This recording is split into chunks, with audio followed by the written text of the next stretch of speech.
community.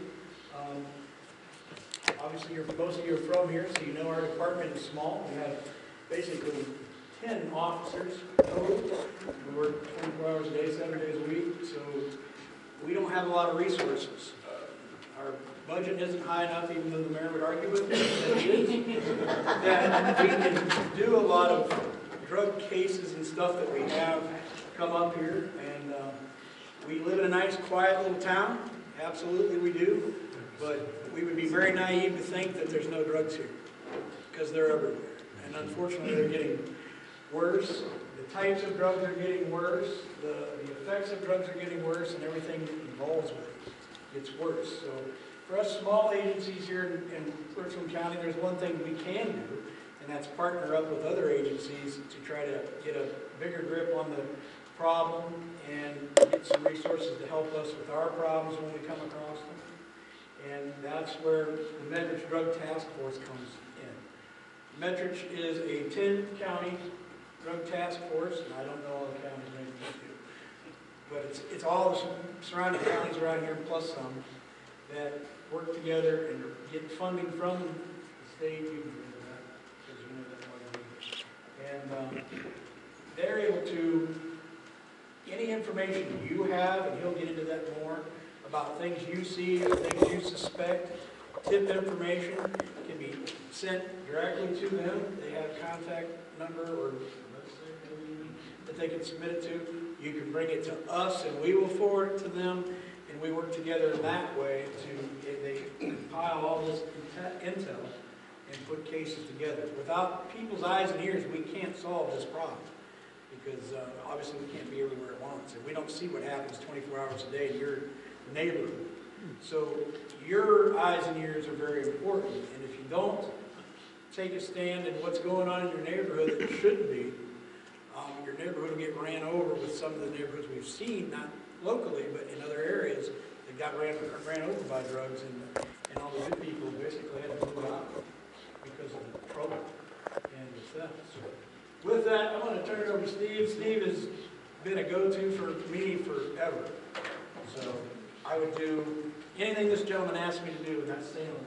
I just have one question, Yep. though, Chief. How bad is it in the village? It's here. It's not terrible.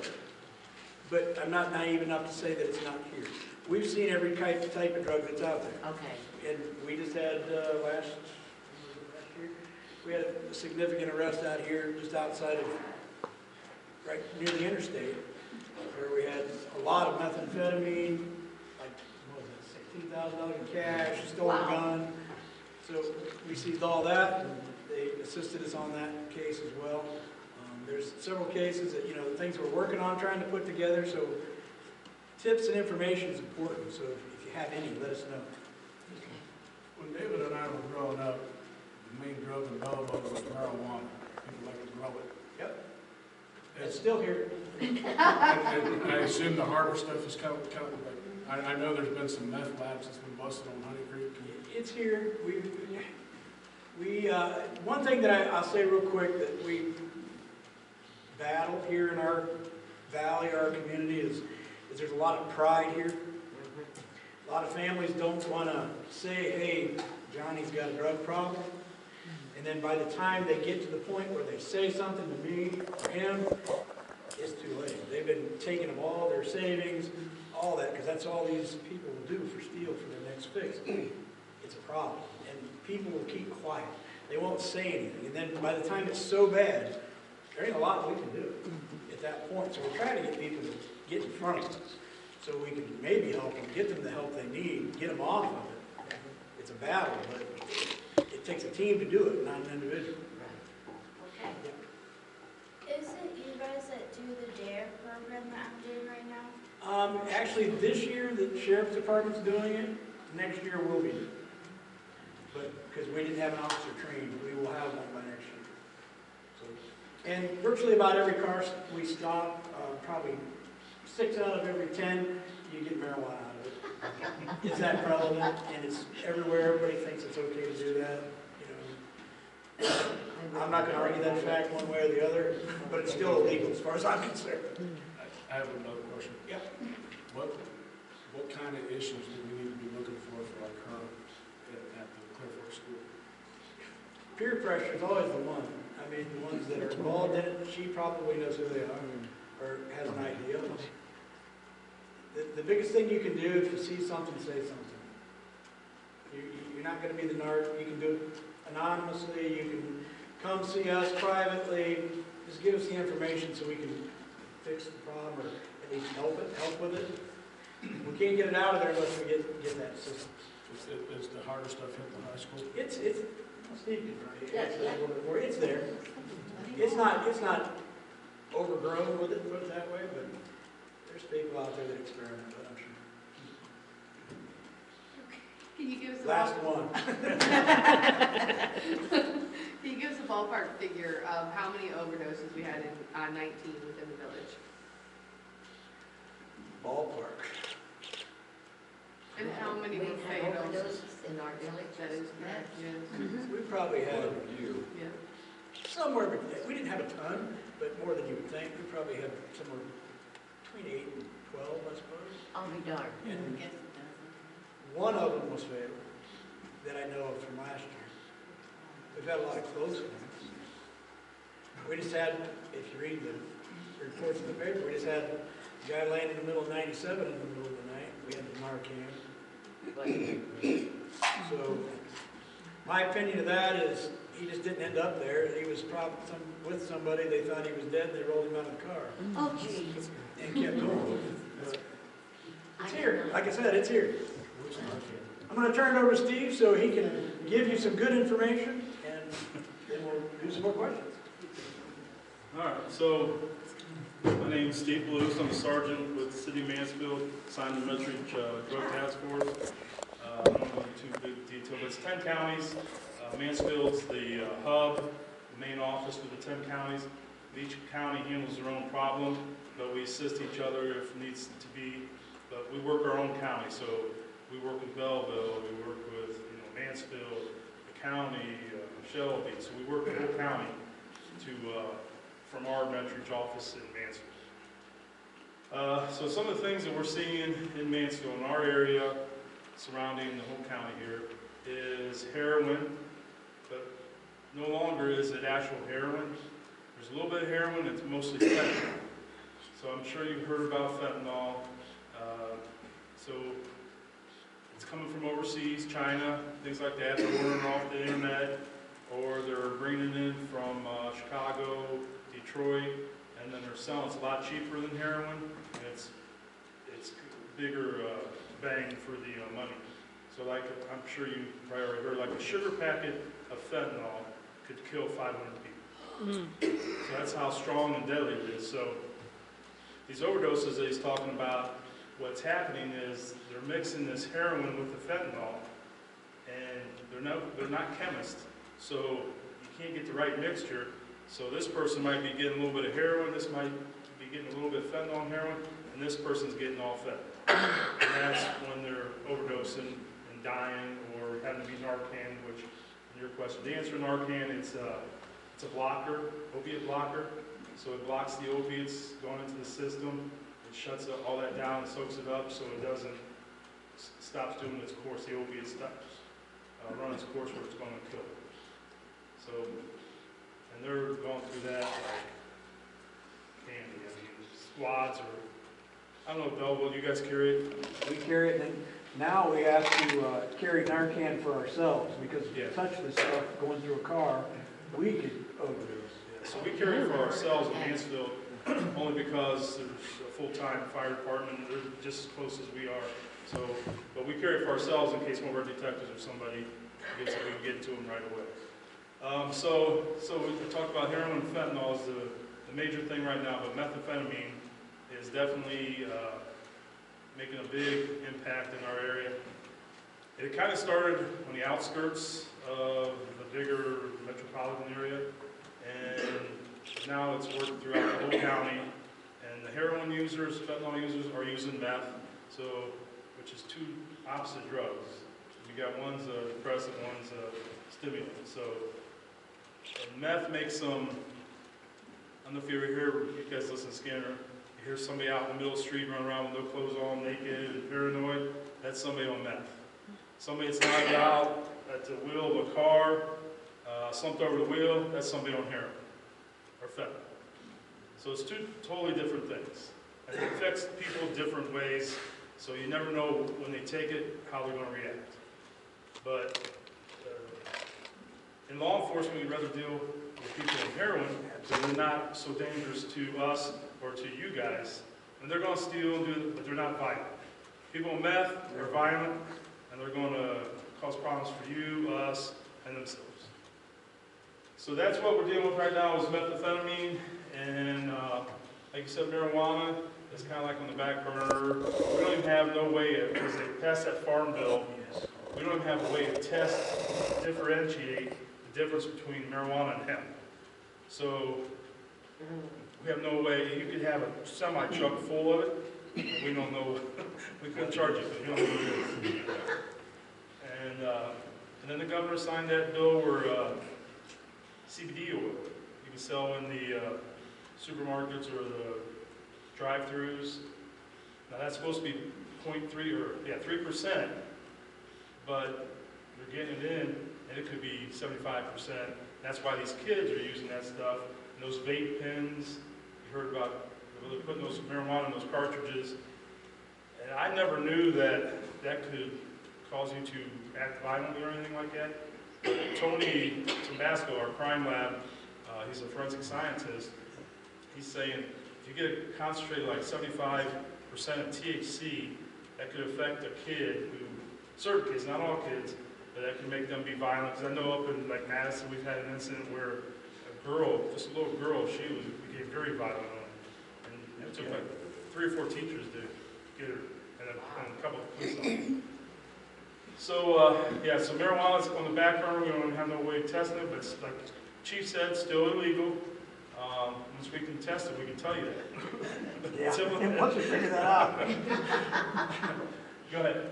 What is the most used drug around this area? I would say it's still heroin, well, heroin, fentanyl. It's supposed to be heroin, but it's mixed with fentanyl. It's still probably the most, like, me and Chief were discussing, methamphetamine is making a big push in the area. Well, marijuana, of course, is the most widely used. A lot of what we see here too is abuse of prescription drugs. Prescription drugs. We did a, You see that a lot.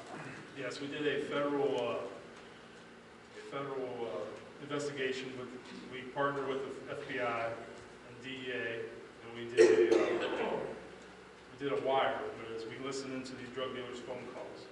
Then we get all their associates. So, and that was a big, one of them was a big pill. This guy was making millions of dollars. Going back and forth to Detroit 2-3 times a day, bringing back 400 or 500 pills a time. He was making millions. And that was just some pills, selling 30 milligram oxycodone pills. They come back here, you get a 90-day supply. You can sell one 30 milligram pill of oxycodone for $55 on the street.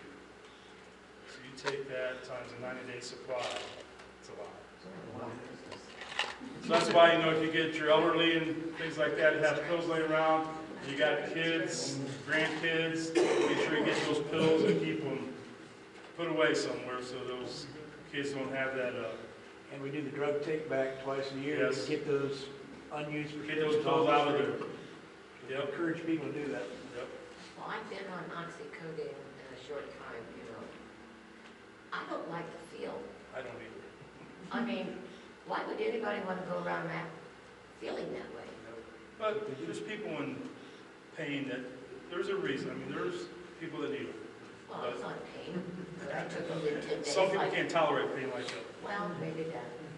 And a couple of the people that we've dealt with here locally, that's how their problem started. Yeah. And then the doc said, okay, we're done with that. Well, no, they weren't, because at that point they were addicted. So then the next thing they could get a hold of is heroin, and that's where they went. It was cheaper, they could get it, Yep. and it gave them that back that they were used to. So a lot of people, you know, they get in an accident, doctor prescribed, and this, doctors don't do like they used to, Right. because they got shut down more or less, but, so they used to prescribe these painkillers, but then, when they had that big initiative where they were shutting down on opiates, well, these people got cut off of their painkillers. Well, they're hooked. What they do, they go to the street, they start buying heroin. Once you use heroin, it's hard to get off. I mean, you're addicted. It's very hard. So these people started very innocently with a true need and then morphed into a drug addiction. It just, okay. I understand that, but I guess I don't really, because I've been on Percocet and all those in my lifetime, and I never was addicted to any of that stuff, because I didn't like the feel. Oh. That's my You're husband. fortunate. When you're drooling and you can't walk, because you're on I mean, literally drooling, and you can't talk and you can't walk because you're so drugged up. Why would you want to feel that way? I totally agree. Some of these people are, you get on that stuff, they're up for days at times, days. Oh yeah, if you get on meth, they'll go weeks without sleeping. Oh, really? If you need somebody to come clean your house or something like that, that's who you want. Because they'll sweep every little crumb. What they do with So does that mean mom's on drugs? Because she cleans. No, but so they get on that meth and they think they see stuff on their skin. They feel stuff. So they'll start scratching. You'll see they'll have scabs on their face, and they'll just keep scratching and scratching, and they're like, something's there, but there's nothing there. And they'll just do it nonstop. So if you see a picture of somebody on meth like 5 years ago, and then the progression, what happens, they lose their teeth, their cheeks get sunk in, they're real skittish, and their body, jittery, it's moving, paranoid, they get real paranoid. And the method we're seeing now is not like, somebody mentioned Honey Creek earlier. Yeah, so we was down on that one. That was a shake and bake, where they use, the camper, Coleman camper fuel. You see the Mountain Dew bottles, where they'll shake it, and then there's a big process, which we can go into detail. That'll take over half hour. Yeah. You don't see that much right now, but then they was throwing those down in areas like this, in the valley, and they just throw it down in the creek beds or alongside the road, and they would just dump that stuff. But we don't really see that much right now. What we're seeing now is ice, which is manufactured. It looks just like, I think we got something here.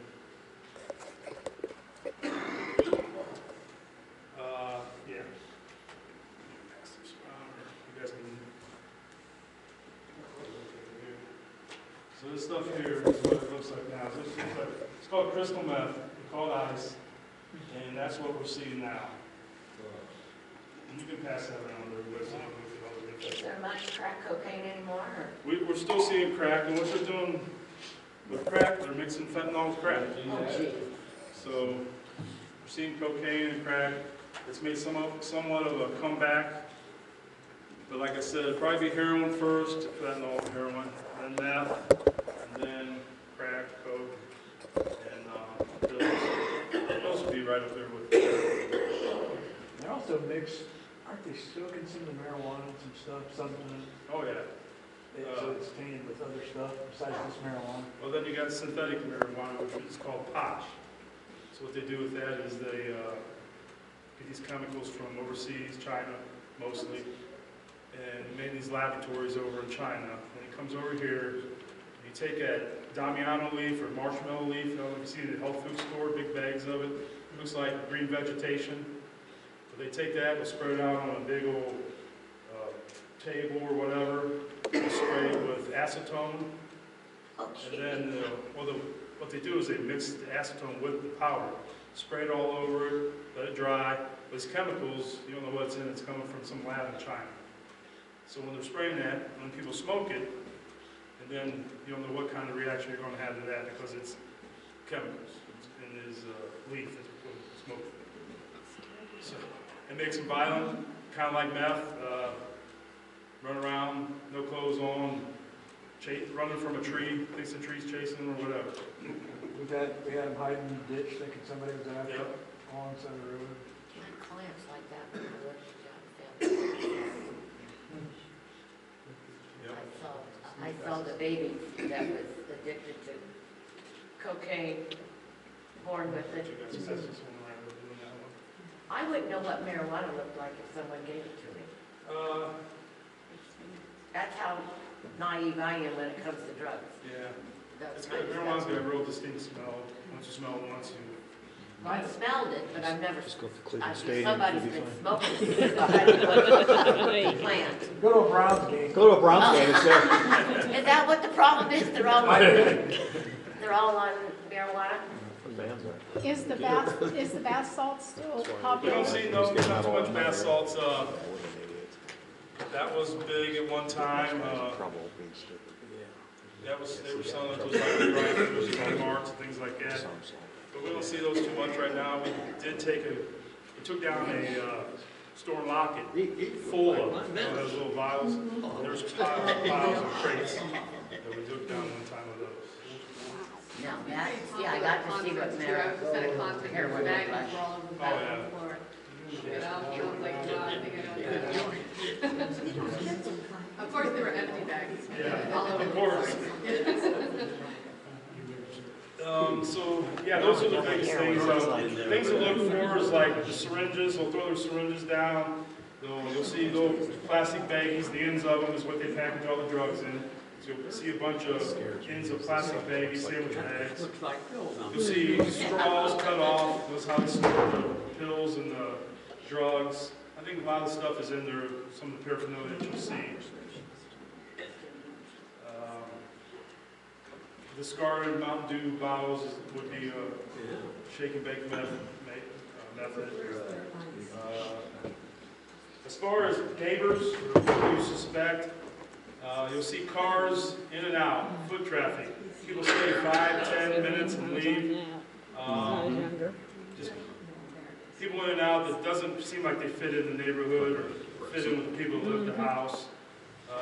They let their house run down, you'll see it grow up, they won't take care of the property. It's usually rentals, is what most places will set up shop. Isn't that dangerous though to make meth? Yes, the other process, yes, because it could catch fire very easily. And to inhale or ingest the chemicals that they're using to make it. It's all the chemicals you put underneath your kitchen sink, the lye, the acid, camping fuel, just all this stuff, they mix it together, shake it, and then smoke it or inject it.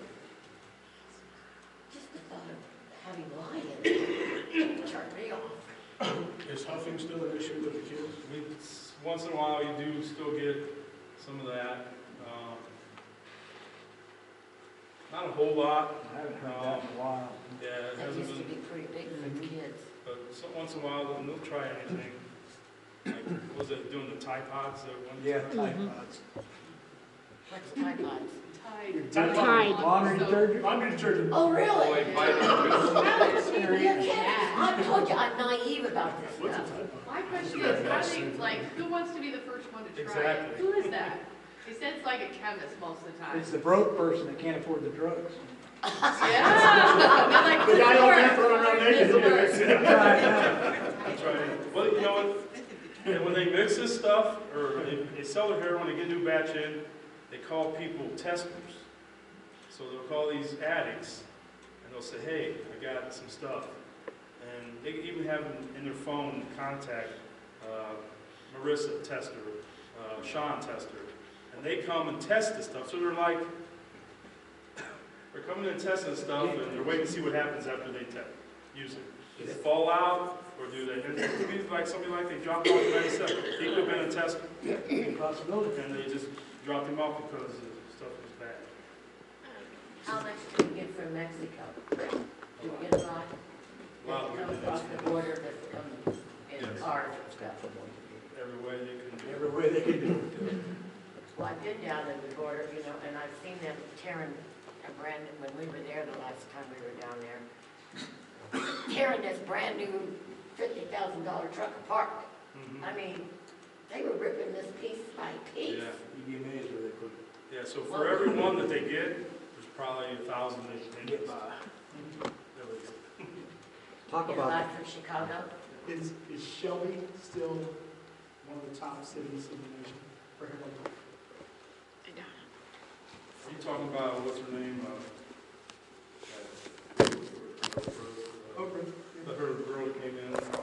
was, That was a long time ago. yeah, and that was, it made things look a lot worse than it was. I mean, it was bad, but I didn't believe in that whole thing going on, but it's not any worse than anywhere else. No, this county, I mean, everybody's got the problems. This county is no worse than anywhere else, the way I see it. I go to these law enforcement conferences and stuff, and it's everywhere. It's the same thing. So, I mean, meth started out west. We didn't have it over here for the longest time, and now it's here. I mean, they didn't have heroin, now it's over there. So, It goes in phases. yes. Would you say Athens County is the worst in the state? Now down there, the pills were very bad down Portsmouth, the whole area down Dreamland. there. Yes. It owe you though, right? On Halloween. I've been there. On Halloween. She graduated from OU. I said, what did you do? I go to a party at university. I can't say that because I was there. Oh. I didn't go to school, I just went down there to the party. Oh. He just went down there for the party. She went to school there. But that was just strictly beer, no. Well, see, that's the worst I've ever done, is I guess I've been on all kinds of pain medication throughout my life, for toxin and stuff, well, more. Anyway, and that's what, I can't understand how you get addicted, because I've been on some of that really powerful stuff. And like I said about, it was the Percocet that made me drool. And my husband said I was doing this, and grabbing for things in the It wasn't there. it wasn't there. And I can't imagine wanting to live like that. I agree. And that was a very short time to get me over what was going on with me, because I didn't like taking those. And only, I don't know, you know, when it got so bad, I didn't have a choice. That's what bothers me. I don't know how these people get so hooked with it. Right. Sometimes it starts out small and then just gradually builds. See, my doctors never allowed me to have that many. And some people have are more of an addicted person, so their chemical makeup is like an addictive nature, and so it affects people differently. Nicotine, and I kicked on. Hey, Mom, See? by this case, you are on drugs. I guess it's better than, heroin. What? By this case, you are on drugs. Yeah, I was looking at all those pills in there. No, I was talking about the cigarette. Oh, I know. I am addicted to nicotine. Yeah, but I looked at Brentland and that, and isn't that what she's on? No, that's what I was on when I was. He was on Brentland when he was little. And we have people, What, they just, adults take that? yes, and we have selling their kids, really. Oh, The pediatricians, a lot of them are really asked to give medicine. The parents come in and they want their kids help, and they start giving them stuff. And it really, Yep. I know my son, a pediatrician, he was in California. They don't do it out there. They have special doctors. But around here, all the pediatricians, your own choice to give it. Yep. And he don't like to give us stuff, so he put a doctor here. For that reason, he just can't give that to kids. Yep. Yeah. Start that in. Talk about the shake and bake you were talking about in a bottle. It sounds like that's a dangerous explosive. Yes. If it's not ignited when they throw it away, then if somebody picks it up, could that ignite? Probably not, unless the cap's still on, but it diffuses itself pretty good after a while. But it can blow up, right? I wouldn't be so afraid of it blowing up as far as catching things on fire. Okay. It might get so hot, and it will blow up, but not like blow a hole. Just a flash? Yes. Okay. Yes. Okay. But it would. But the chemicals that are left over is what the dangerous part is. Okay. Yes. So you're a community group like us, and we're doing a cleanup along the freeway or Route 13. Yep. There you go. Yep. not really.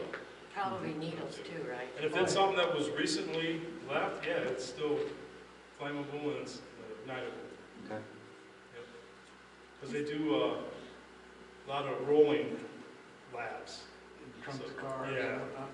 So then the rolling lab or camper or whatever they're making, they just throw it away down as they're going down the road or whatever. Drugs on wheels, huh? Yeah.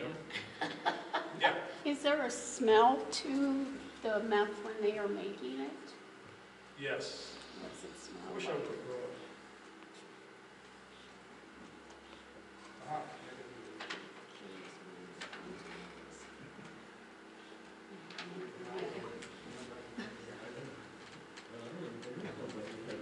Yes. I think this will answer a lot of your, I think these will answer a lot of your questions.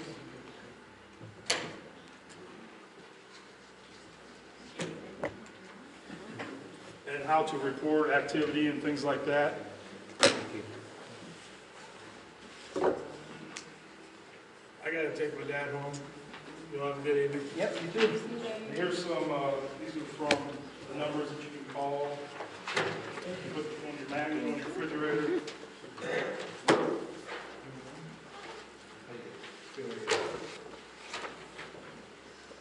Wasn't fentanyl once used to keep people from vomiting?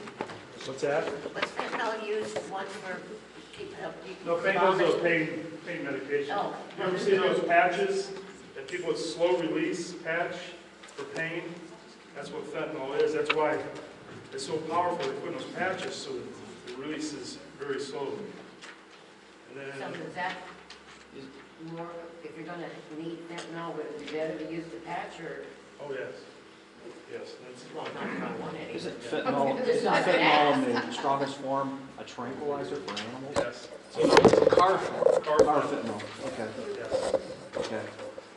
Which is, what, 1,000 times more potent. Yes. Oh, Use that really? to tranquilize elephants, don't they? Yeah. Car fentanyl. Ooh, And like a couple granules of that can Yeah. do you in. Yes, and we've Granules like. we've had that come through too, car fentanyl. Because it's synthetic, what we're seeing is all synthetic, made in the labs over in China. So it's, you never know what strand you're going to get. So our chemist is constantly trying to figure out what these things are because they reinvent these strains of this fentanyl. and the Postal Service can't seem to stop any of this from coming in from China? They were working on it, yeah. But what they did, they used to all come from one area in China where all the labs were. But then what they would do, they would take it to another area and mill it out from that area. There's so much stuff comes, Don't they have an x-ray machine or anything to put that stuff through to show what it is? yes, but it's, they hide it in a way magnet. The amount of ways they create to hide this is incredible. You'd be They hide it surprised. in meat, you know, and stuff like that. They In get it meat? past the dogs and stuff like that at the borders. I mean, it's amazing what lengths they go to, this guy.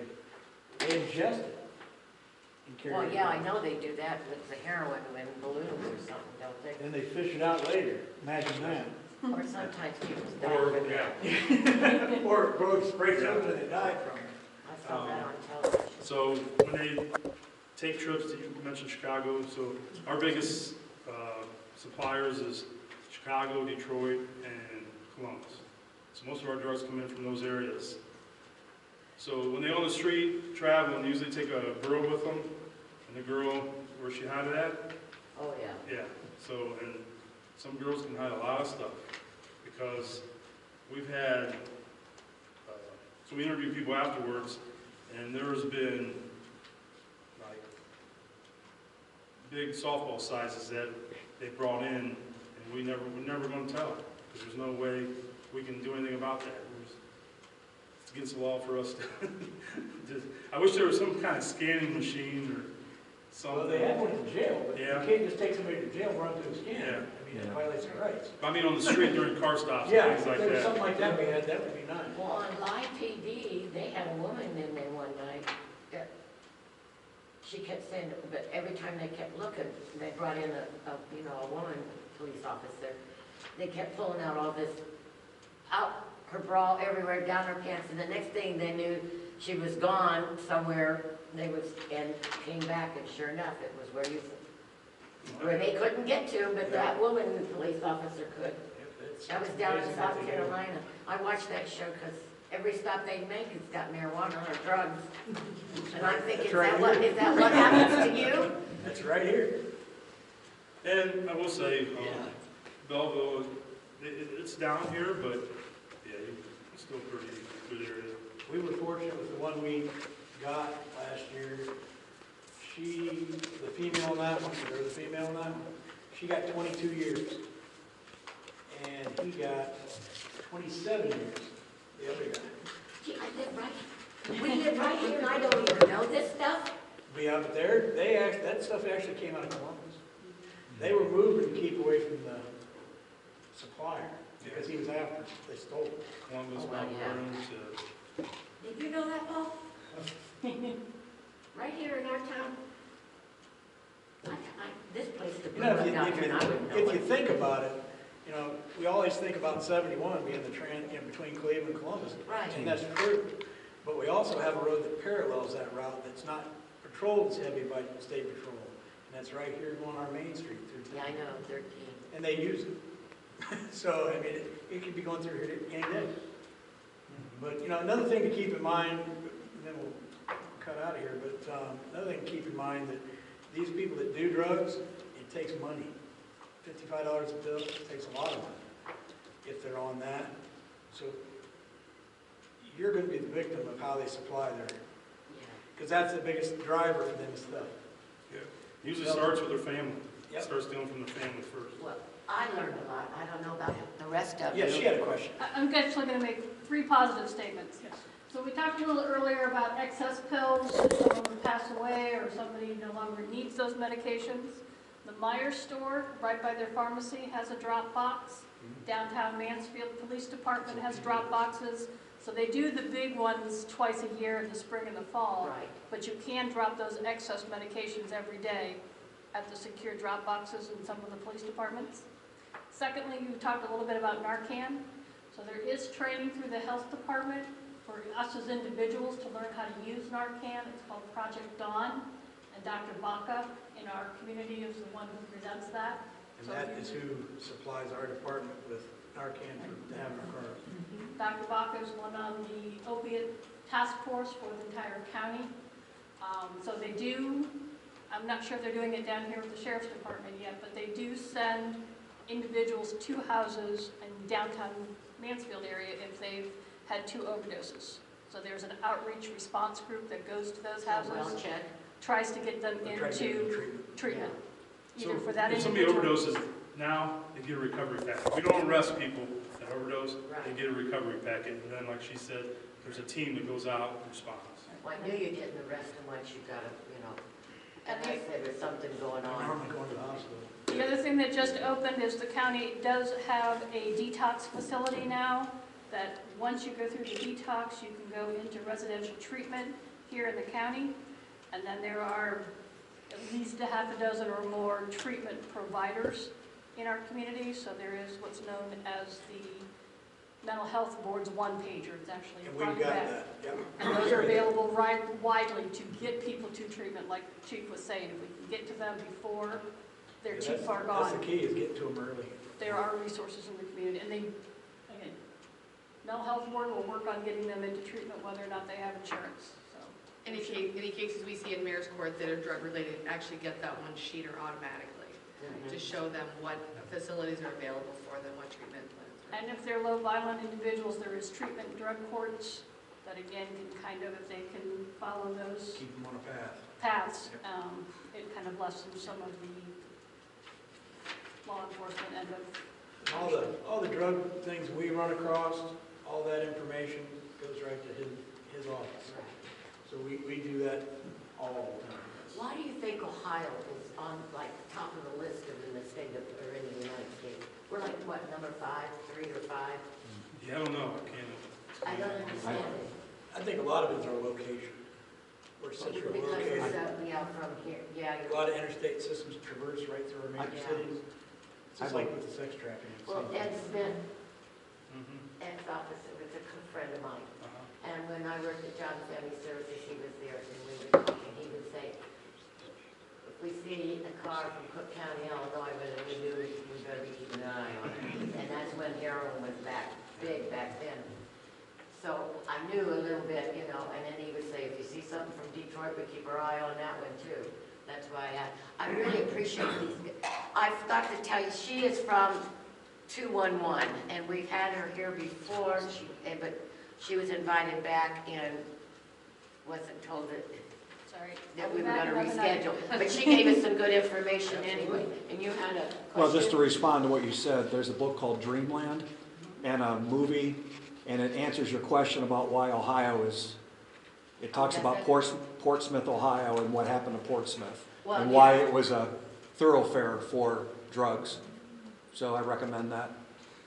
It's called Dreamland. Well, and I do know that we're, you know, you got Detroit, you got Cleveland, you got Columbus, and here we are, Mansfield, Richland County's right here, and it's easy to get to. I understand it.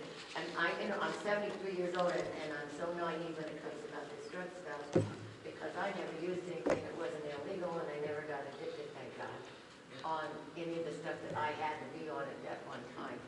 And I don't know about any of the rest of you, but if you've ever had to be on any of those kind of meds, you've had to with your surgeries and stuff. It's not easy, because you don't know what the heck you're doing half the time. I had cataract surgery, and they gave me a Valium, was it? Never had one of those in my whole life, and that's what it was, just a relaxer. My daughter wouldn't leave me alone, and he said I was like, You really I said, I've never had one of those in my whole life. And she said she wouldn't leave me alone because I can't walk, I can't talk. She says, I'll put you to sleep first before I walk. That's how some of these people live their Her life. not talking, Well, that was probably the best thing ever. But I appreciate you both taking your time and coming down and talking to us. I learned a lot. I hope everybody else has learned a lot from you guys. And you think I would know some of this stuff. Now I know what heroin looks like. And the thing of it is, if you see something, say something. That's we can't emphasize that enough. Don't be afraid. If it's nothing, that's, oh well. Call or, you know, report it. There's numbers on those magnets I passed out and also on the brochure. And don't get frustrated either if you call something in and it doesn't dry up right away, because there's some cases that take months, if not years, in investigation, because it may not be just the person you called in, it may be the person above that and above that they're trying to get to. Because the low-level dealer, he's not really the target, it's the supplier we're trying to get to stop it from coming here. Or to, you know, at least stop those highways or whatever you want to call them. As long as we can keep the teenagers and the kids off of it. And that, you know, I'm glad you guys asked to do this, because it's a good segue for us to get out, talk about it, let people ask questions. You know, you've never seen it, so now you have. Yeah, You know, it's just, and there were some things in there around Redland. I didn't know that was they use it. Yeah, I got to look at it and black tar and all. Now I know what all that is when I hear about it. And that's what we want to do, is we want to get out here and do these things more often with more groups and more people, and the more you can educate, the more we can all work on the problem. well, we invited our Leos from Clifford, but nobody showed up. We thought some of those kids from the high school would come in. Probably already seen it. They probably already been through. I don't want to do it again. But. Okay. Any other questions for our gentlemen, our police officers? They are nice people, believe me. They do help us sometimes. We try. And they don't yell at you when you get hit in the rear end. He was so surprised when he comes this way and I'm here. What are you doing, Carolyn? Well, somebody just ran into me. You pulled out the glove. Yeah, I pulled out the glove. Didn't I? Well, did you buy tickets? Oh, 50-50. My brother-in-law. Yeah, He's gonna let it out. Yeah, he's gonna let it out. But he was really nice to me. I was so sure. Wow, that was a first. She was in one of her moves on. No, but he was very nice to me. I was so nervous, and I was headed for vision screening over in Lexington that morning. And I wanted to have a cup of coffee, and I sat there forever. Did you drink your coffee? No, I don't think I ever did. I'm standing there and I'm shaking, just literally like this. I don't know what a hurry it was. She's 45 minutes early anyhow. And it just so happened, I'm thinking that. she's coming down 97 this way, just as I got hit. So I was out of the car, and the gentleman that hit me was so worried about me. He just, are you okay? Do you need, I mean, he was really worried. I just plain didn't see him, and he hit me, and he tried not to hit me, I you say, know, but he take a did. sip of coffee. But he was very nice, and so, I mean, the gentleman wasn't upset. They call them accidents for a reason. I know. Yeah. Yes, but I was always scared, I was glad he took care of me instead of somebody else, because they might have yelled at me. I've had a couple years ago. We try to be nice. I had a state on its shoulder that really yelled at me 1 year. Well, thank you very much. Thank you very much. And even you. We always try to feed our I cats. still want it on. I knew you would. You didn't get the memo. Until next safety time, right? Yeah, until next week. I told her I will feed